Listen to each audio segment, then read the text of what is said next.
ತಿಳಿಸ್ಲಿಕ್ಕೆ ಬಯಸ್ತೇನೆ. ನಾವು ಗಡಿ ಜಿಲ್ಲೆ ಗಡಿ ಭಾಗದಲ್ಲಿ ಇರೋದ್ರಿಂದ ಅಜಿತ್ ಪವಾರ್ ಅವರ ಭಾಳಷ್ಟು ಅನುಯಾಯಿಗಳು, ಅಭಿಮಾನಿಗಳು ನಮ್ಮಲ್ಲಿ ಕೂಡ ಭಾಳಷ್ಟು ಇದ್ದಾರೆ.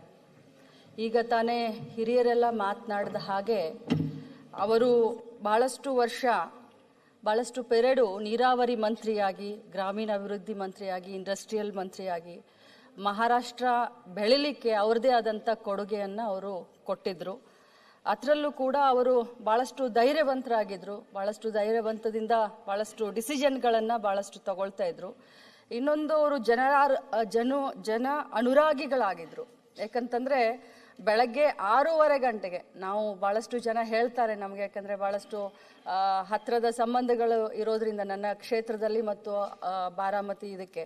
ಸೊ ಬೆಳಗ್ಗೆ 6:15ಗೆ ಜನರನ್ನ ಭೇಟಿಯಾಗಲಿಕ್ಕೆ ಶುರು ಮಾಡ್ತಾ ಇದ್ರು. ಯಾವುದೇ ಒಬ್ಬ ರಾಜಕಾರಣಿ ಸಾಮಾಜಿಕ ಬದ್ಧತೆ ಕಾಳಜಿ ಇದ್ದಂಥವ್ರು ತನ್ನ ಕ್ಷೇತ್ರದಿಂದ ಆಗಿರ್ಬೋದು ಅಥವಾ ಇಡೀ ರಾಜ್ಯದಿಂದ ಬರುವಂಥ ಜನ 6:15ಗೆ, ಇವತ್ತು ಅಜಿತ್ ಪವಾರ್ ಅವ್ರನ್ನ ಭೇಟಿ ಆಗಬೇಕು ಅಂತಂದರೆ ಅವರು 5:15ಗೆ ಹೋಗ್ತಾ ಇದ್ರು. 6 ಗಂಟೆ ವಾಕಿಂಗ್ನಿಂದ ಶುರು ಮಾಡ್ತಾ ಇದ್ರು. ಜನರ ಬಗ್ಗೆ ಅಷ್ಟೊಂದು ಕಾಳಜಿಯನ್ನು ತಗೊಳ್ತಾ ಇರುವಂಥ ಇಂಥ ಒಬ್ಬ ಮುತ್ಸದ್ದಿ ರಾಜಕಾರಣಿ. ಕೊನೆಯ ರಾಜಕೀಯ ದಿನಗಳಲ್ಲಿ ಅವ್ರಿಗೆಲ್ಲ ಏನಾಯಿತು, ಎಷ್ಟು ಕಷ್ಟ ಅನುಭವಿಸಿದ್ರು, ಏನೆಲ್ಲ ಅವ್ರ ಮೇಲೆ ಚಾರ್ಜಸ್ ಆಯಿತು, ಯಾವ ರೀತಿ ರಾಜಕೀಯ ಬದಲಾವಣೆಯ ಸಂದರ್ಭದಲ್ಲಿ ಏನೆಲ್ಲ ರಾಜಕಾರಣ ಆಯಿತು ಅನ್ನೋದು ತಮಗೂ ಎಲ್ಲ ಗೊತ್ತು, ನಮಗೂ ಎಲ್ಲರಿಗೂ ಗೊತ್ತು.